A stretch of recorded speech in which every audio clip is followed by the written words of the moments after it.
Welcome to another REG walkthrough video. My name is Logan, and in today's video, we're going to be going over adjusting gross income with health saving accounts, or HSA, and retirement account contributions. And we're going to be doing that the SuperfastCPA CPA way, which is diving straight into questions to learn the material. If you don't know much about our strategies, make sure you go to SuperfastCPA.com and watch our free 1-hour webinar training, where we go over the 6 key ingredients to passing the CPA exam. The link will be in the description. It will look like this. And again, it's only 1 hour long, it's free, and it will save you months and months of struggling with your process. Also, if you like the idea of going through questions as your main learning material, be sure to check out our Superfast CPA app, where we have 5-question mini quizzes that you can access on the go so you can keep practicing throughout your day. With all that said, let's dive straight into the questions. One more thing I want to say as we're getting into the questions: only this first question will be going over HSA contributions because they're very straightforward and there's not much to it. So we figured that even just one question would be enough for you to learn what you pretty much need to know. And the remaining 4 questions will go over retirement contributions and how those affect gross income. Okay, so here's question 1. Kevin, aged 38, is employed and covered by a high deductible health plan, or HDHP, that insures only him. During the year, he contributes $3,000 to his health savings account, or HSA. Kevin's HDHP has a deductible of $1,500, and his total out-of-pocket medical expenses for the year are $2,500. Throughout the year, Kevin has used $2,200 from his HSA to cover qualified medical expenses. If the maximum contribution limit for an individual HSA for the year is $3,500, which of the following statements is true regarding Kevin's HSA contributions and distributions for the year? Okay, so if you don't really know what an HSA is, maybe you've dealt with it in real life, but basically, we're going to be learning what an HSA is and how the contributions affect an individual's gross income on their tax return. So take a second, read through the question one more time, read through the possible answers to make sure you know what's going on and what the options are. And when you're ready, come back. We're going to go straight into the answer to start learning about HSAs. All right, here is the answer. So Kevin can deduct the full $3,000 contribution to his HSA from his gross income, and the distributions for qualified medical expenses are not taxable. So HSAs are pretty cool. Let's read about them here. Kevin is permitted to deduct the full amount of his HSA contribution from his gross income, up to the annual contribution limit, which in this scenario is $3,500. Small note about that. Obviously, that's not the actual number for the current year. We're trying to teach you more the concept and how it works here, rather than the actual contribution limits and things like that.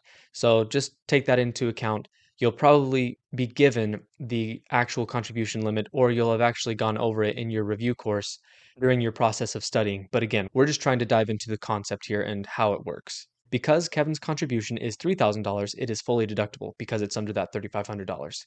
Moreover, the distributions he made for qualified medical expenses are tax-free and not subject to any penalties. Health savings accounts are tax-advantaged savings accounts for individuals with high deductible health plans. They allow both individuals and employers to contribute pre-tax money. That's awesome. So you can take money before it's even been taxed, and it can be used to pay for qualified medical expenses. Contributions made by individuals can be deducted from their gross income, reducing taxable income. So not only is it not taxed when you put it in, when you take it out, as long as it was used for qualifying medical expenses, it's still not taxed. So that's awesome. The IRS sets annual contribution limits, and those change from year to year, with higher limits for family coverage and additional catch-up contributions allowed for individuals aged 55 and older. Distributions from HSAs are tax-free when used for qualified medical expenses, like I said. This includes a wide range of medical, dental, and mental health services, so pretty broad. Funds in an HSA roll over year to year, so there's no pressure to spend the balance within any given year, allowing the account to grow tax-free over time. Distributions for non-qualified expenses are subject to taxes and additional penalties unless the account holder is over 65, disabled, or diseased. Note the relationship between HSAs and HDHPs. Only individuals covered by an HDHP can contribute to an HSA. So you have to have a high deductible health plan to be able to have an HSA. They're kind of there to make up for the fact that you have a high deductible. HDHPs have minimum deductibles and maximum out-of-pocket costs set by the IRS. So again, that changes from year to year. These plans require individuals to pay for all medical expenses up to the deductible, and again, that's a high deductible, so they have to pay for a lot of medical expenses up to the deductible, encouraging the use of HSAs to cover these potential costs. The HSA is thus a financial cushion, offering tax advantages for healthcare savings and expenses for individuals with these high deductible insurance plans. Okay, that was a lot for one question, but again, that's pretty much what you need to know when it comes to HSAs and how they affect gross income. Contributions to an HSA reduce your gross income, and that's an adjustment to your gross income, not a itemized deduction. And we'll learn more about that in another video. And then when you take it out, it's not taxed either, as long as it's used for medical stuff. So again, they're pretty cool. That's pretty much what you need to know. So now let's dive into retirement account contributions for the rest of the video. And here's the next question. Martin and Grace are married and file a joint tax return. Martin earned $30,000 this year, and Grace earned $20,000. They are both under 50 years old. They want to contribute to their traditional IRAs as much as they are legally allowed. If the general contribution limit for individuals under 50 is set at $5,000 for the year, what is the maximum total amount they can contribute to their IRAs? So, this is pretty easy. You probably could, even without knowing much about IRAs, guess how much they're able to contribute. But we're going to dive straight into the answer to start getting a good foundation for IRA contributions. So let's go ahead and go to the answer. Okay, so $10,000. You probably could have even guessed that just based off of the numbers here, but let's go ahead and learn about how this works. So again, $10,000. The general rule for IRA contributions is that the maximum contribution is limited to the lesser of the set limit for the year or the individual's earned income. So if you don't make much money, then that might be your limit instead of the limit set for the year. And again, just like before, we're not going over the year specific limits in this video because again, they change from year to year.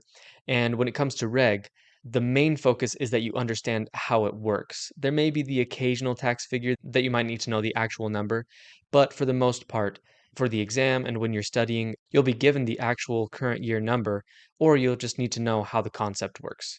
So again, that's what we're doing in this video, just trying to teach you how it works. Since both Martin and Grace have earned income well above the individual limit of $5,000 for this example, and they are under 50, they can contribute the maximum limit.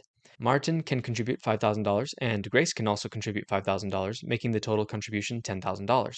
This is the maximum amount they can contribute because it is the lesser of their individual earned incomes and the standard contribution limit. The IRA contribution limits and rules vary based on age and marital status, and they are designed to encourage retirement savings. So let's first learn about the age rules. So being under 50 versus over 50. The IRS allows individuals who are age 50 or over to make catch-up contributions to their IRAs. So basically they can put a little bit more into their IRA if they're over 50. So basically, like it says right here, this means that if you are under 50, you are subject to the standard contribution limit. So again, $5,000.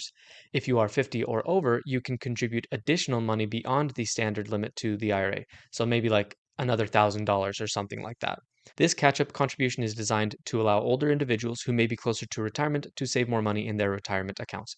So as far as age goes, if you're under 50, you have the normal limit that changes from year to year. And if you're over 50, that might increase by something like $1,000 or something like that. So you can contribute a little bit more. And then as far as being single versus being married, for single individuals, the contribution limit applies to their own earned income. So for this example, just the $5,000, that's just the limit. However, married couples who file jointly have a higher combined contribution limit. This higher limit acknowledges the pooled resources and potential for shared expenses in a marriage. For example, in the question we used, the contribution limit for an individual under 50 was $5,000. If you are married and filing jointly, each spouse can contribute up to $5,000 for a combined total of $10,000, provided they have at least that much in combined earned income. So this is just a basic introduction to how it works. Basically, money that you put into a normal IRA, like the contributions that you make in the year, generally can reduce your gross income or adjust your gross income so that you pay less taxes. And we'll get into a few other situations when it comes to retirement accounts that may change that. But right here, as long as they have a qualifying retirement account and they make contributions, as long as the contributions are underneath the limit or up to the limit that is set for the year, then those contributions can reduce the gross income for those individuals, whether it's one person or it's a married couple. Okay, so that's an intro into the retirement accounts. Again, we're going to learn a little bit more about different situations in the next few questions. So let's go ahead and go to the next question. Okay, question 3. Henry and Julia, a married couple filing jointly, are determining the deductible amount for their traditional IRA contributions. Henry is a school administrator and participates in his employer's retirement plan with an annual salary of $75,000, so he has the retirement plan. Julia is a self-employed graphic designer earning $50,000 and does not have a retirement plan. Both are under 50 years old. Remember that rule. For this year, the IRS allows a maximum IRA contribution of $5,500 per individual, with a phase-out range for couples filing jointly starting at a combined income of $105,000. So what is the maximum total deductible contribution they can make to their traditional IRAs? Okay, so this is introducing something called the phase-out limit. And again, we're going to learn about this from the answers. But this is just one more thing that can affect how much of the contribution you can actually use to reduce your gross income. So take a second, pause the video, see if you understand the question, make sure you read through it, and when you're ready, come back, we'll look at the answer. All right, here is the answer.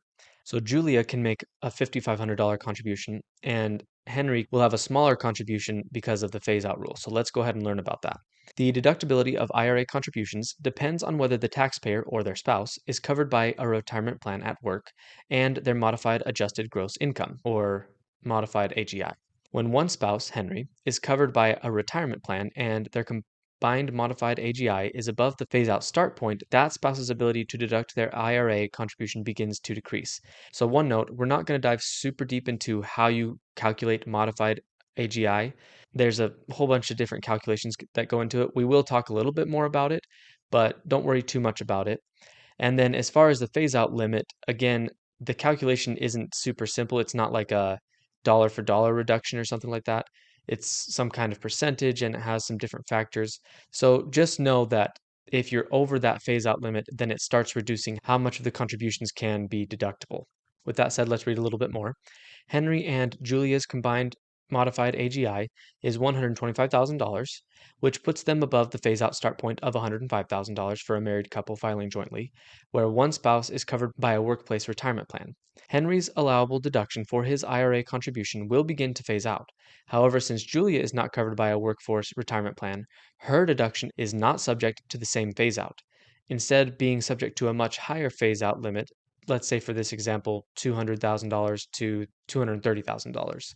So she can contribute and deduct the full $5,500. Henry's deduction would be subject to a face out, so he would not be able to deduct the full $5,500. The exact amount would be determined by the extent to which their combined income exceeds the phase out threshold. So again, we're not going to go into that calculation in this video, but just know that because he is the one that has the retirement plan and their total income is over that phase out limit, it starts reducing how much he can deduct on his tax return. But for Julia, since she is not on the retirement plan specifically, her phase out limit is much higher, so she is able to deduct the full contribution. So this is a fairly common situation, where one spouse is working and has a retirement plan and another spouse either isn't working or even if they are working, they don't have a retirement plan. So this situation is common. So just know that if their combined income is over that phase out limit, that again, you will probably be given in the exam or in your review course, and it changes from year to year, then it can start reducing the spouse who does have the retirement plan's contributions that can be deducted from gross income. It's a little bit confusing probably, but hopefully that made sense. So let's go ahead and learn about a couple more situations when it comes to retirement contributions. Here's question 4. Carlos is a single taxpayer with a modified adjusted gross income of $125,000 for the year. He is considering making a contribution to a Roth IRA. The IRS has set the modified AGI phase-out range for Roth IRA contributions at $120,000 to $135,000 for single filers. Based on his modified AGI, what is the impact on Carlos's current year's gross income if he makes a maximum contribution to his Roth IRA? So Roth IRAs, if you don't know much about them, they are quite different from normal IRAs in the fact that you put in money that has already been taxed into the IRA. So with that knowledge, and if you know anything about Roth IRAs, go ahead and pause the video, make sure you understand what the question is asking, and then we will dive into how contributions to a Roth IRA might affect somebody's gross income. Okay, here's the answer. So his gross income will remain the same, as Roth IRA contributions do not adjust gross income. Okay, so this is something important to know, that traditional IRA contributions, taking into account the phase out limit and things like that, those contributions can reduce your gross income, but contributions to a Roth IRA do not reduce your gross income. So let's go ahead and read about it. Roth IRA contributions are made with after-tax dollars, meaning the contributions are not tax deductible, and therefore do not reduce your gross income in the year you make the contribution. Carlos's MAGI, or modified AGI, is within the phase-out range for Roth IRA contributions for single filers, which means he can still contribute, but the amount he can contribute is less than the standard limit. And again, we're not going to dive super deep into modified AGI. We're going to learn a little bit about it here, but just know that it can affect certain parts of IRAs. It is important to know that it exists and that it affects them, but we're not going to do a super deep dive into modified AGI in this video. However, this does not affect his gross income. Roth IRAs provide tax benefits at retirement when qualified distributions are tax-free. By the way, that's awesome. Rather than providing an immediate tax deduction. Just a small plug for Roth IRAs. Taxes will always go up, so that's awesome that you can take distributions tax-free when you're able, but there are rules to it, obviously. Modified adjusted gross income is a metric used by the IRS to determine eligibility for certain tax deductions and credits. It starts with your adjusted gross income and adds back certain deductions. The specifics of what gets added back can differ depending on the tax-related benefit being considered. So again, that's why we're not really diving super deep into it. There's a lot of things that can go into it, and it's based off of your AGI. And right now, in this video, we're mainly just trying to figure out how to get to AGI, which these contributions from HSAs and retirement accounts can affect your AGI. So when it comes to individual retirement accounts, for traditional IRAs, modified AGI affects your ability to deduct contributions if you or your spouse are covered by a workplace retirement plan. So again, modified AGI does affect that. If neither is covered, modified AGI doesn't typically impact the deduction eligibility for your contributions. For Roth IRAs, modified AGI is used to determine the eligibility to contribute and the maximum amount you can contribute, with phase-out ranges applied at higher income levels that gradually reduce allowable contributions. So essentially, don't get tricked by Roth IRAs. Contributions to a Roth IRA will not reduce your gross income, but they're tax-free when you take the money out later in your life. All right, we've learned a ton about HSAs and IRAs, so we're going to go to the last question to learn one last thing. All right, here's the last question. Ava is a single high-earning professional with a modified adjusted gross income well above the phase-out range for deductible traditional IRA contributions. For the current year, she contributes $6,000, the maximum allowed, to her traditional IRA. Given that her modified AGI exceeds the limits for deductible contributions, which statement best describes the impact of her non-deductible traditional IRA contribution on her current year's gross income? So, this is the last question. We haven't really dealt with anybody who is a super high earning. And when it says high earning, that means that they are above the typical limits for people contributing to IRAs.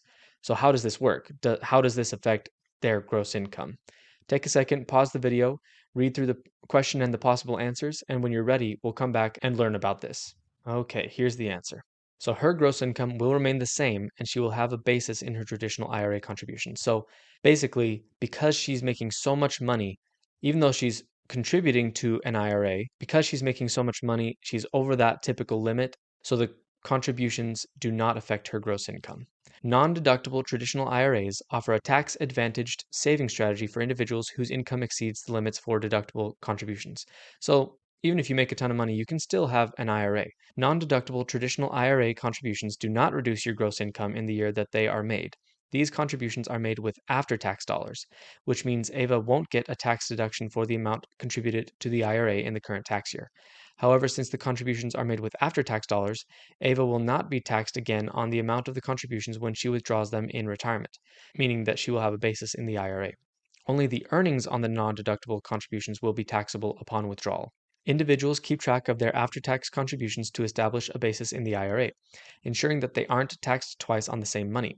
While these accounts don't offer the upfront tax benefit of deductible IRAs, they do provide a way to save and invest for retirement with deferred taxation on potential investment gains. Additionally, non-deductible IRAs can be converted to Roth IRAs, potentially offering tax-free growth and withdrawals under certain conditions.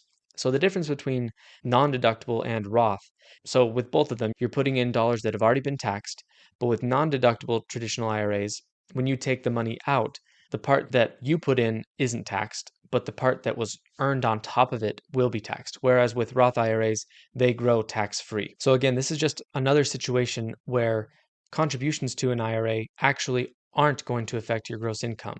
So there's two situations where they won't actually affect your gross income.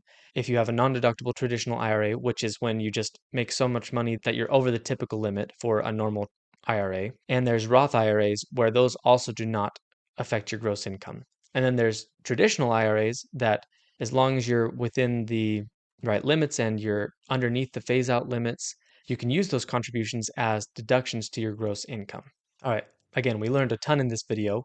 We're going to finish off with doing one last part of the Superfast CPA strategy, which is something called pillar topics. So pillar topics is essentially as you're going through your material or even after you've gone through your material for the day, you take a second and put the things down that you learned from doing the questions.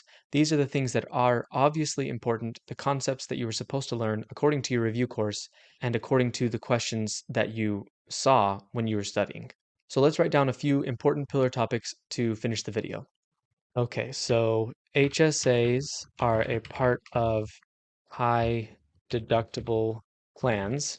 They let you put in pre-tax dollars, and the contributions can reduce your gross income. Distributions from an HSA are tax-free as long as they are used for qualifying medical expenses. Okay. And then as far as IRAs, traditional IRAs have yearly limits to how much you can contribute, and those contributions typically are able to reduce your gross income. However, if income is high enough, then those contributions start phasing out. Roth IRA contributions do not reduce gross income, and non-deductible traditional IRAs are for people who make too much money for a normal traditional IRA, and these contributions are also not able to reduce gross income. Okay, those are some basic pillar topics that you could learn from this video. Again, when you're making your own pillar topics, maybe you learned something a little bit different that you want to write down. You could make it more detailed, you could make it more simple, however you want to do it.